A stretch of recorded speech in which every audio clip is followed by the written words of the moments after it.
Welcome to Man on the Street. We are at Diesel Concert Venue in Chesterfield, Michigan. We've been out here quite a bit lately. Thank you, owner Mike Scott, for always supporting rock and roll music. This is a venue that has a lot of rock music come through the doors, and people really enjoy the concerts here. We are here today to talk about a hard rock band, in fact, a metal band. It's the metal band THIK. We're going to talk to the band about its history and a reunion tour coming up. I'm talking today with the lead singer, Brett Dowdikin. Brett, great to have you on Man on the Street. How are you? I'm good, Jamie. How are you? Thank you for having me out here. I am just glad to talk about some rock and roll music with you. Talk about where the band formed, how it came together, and how you became the lead singer.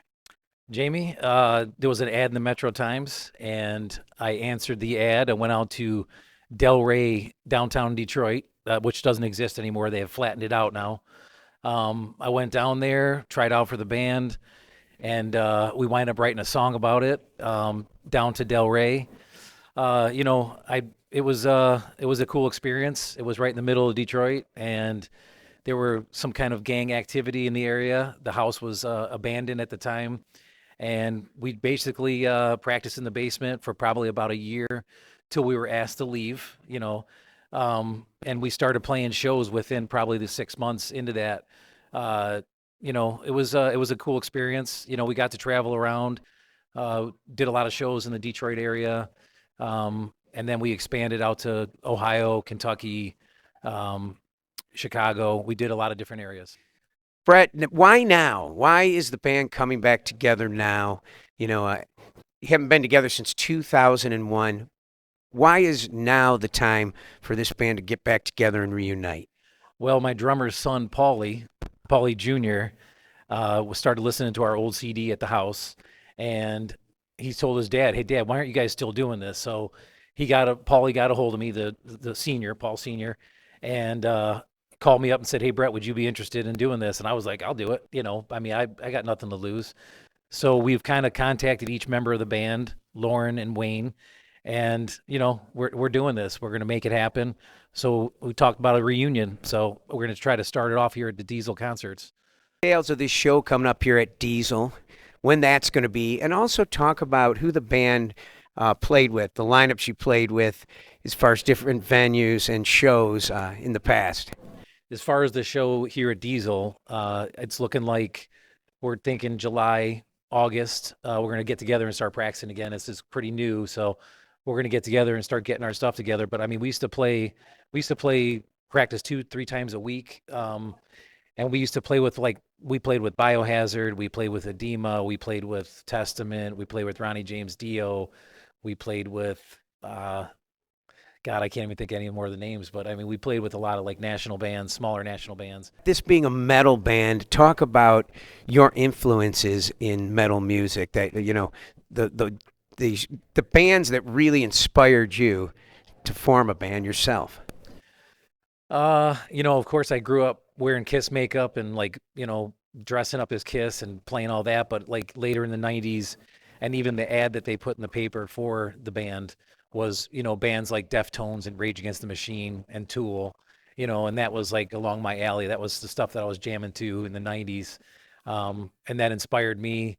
So we tried to give it a shot of our own style, to bring it forth. I always say that Man on the Street, the show, is a rock-centric show. I think, rock music was such a big part of what I grew up with.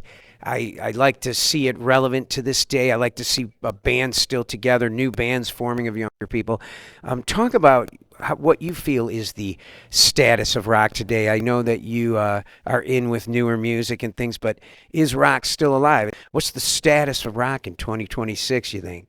In my world, it's still there. I think it's more underground, but I think there's a massive audience still out there that love rock. I think it's not promoted on the big screen. It's on radio, but if you're into it and you channel into these bands on the internet, you're going to find all kinds of metal, all kinds of rock. The Foo Fighters, are keeping it alive, still recording with, analog, going old school instead of all this digital stuff. They're getting, going back to some of the real raw sounds, and it's still alive. Rock is still alive. There's no way that it's dead, and I think it's going to make more of a comeback even in 26, 27. I can say we had some great times together. I can say I remember one time jamming over at the good old Ritz in Roseville, 10.5 in Frasio over there, when we were playing with Biohazard. I remember looking to the left of the stage and seeing the bass player, Evan, along with the guitar player, Billy, rocking out to our music. And they rocked out to it all night long. Great experience. But you're going to see more of THIK and what the hell's going on here in 2026 coming soon. Keep your eyes and your ears peeled. Me and Wayne started a band back in high school, garage days. Got a hold of Paulie, started a band called Subsidence.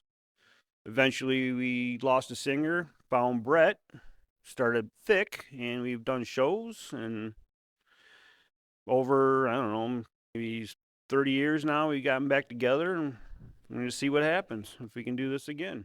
I'm the founding member with Brent and Lauren and Paulie over there. And yeah, we got some new stuff that we're going to be putting together, doing some reunion show coming up here, and we'll see what happens, man. Excited to see what the big hand of God has laid out for us. So looking forward to it.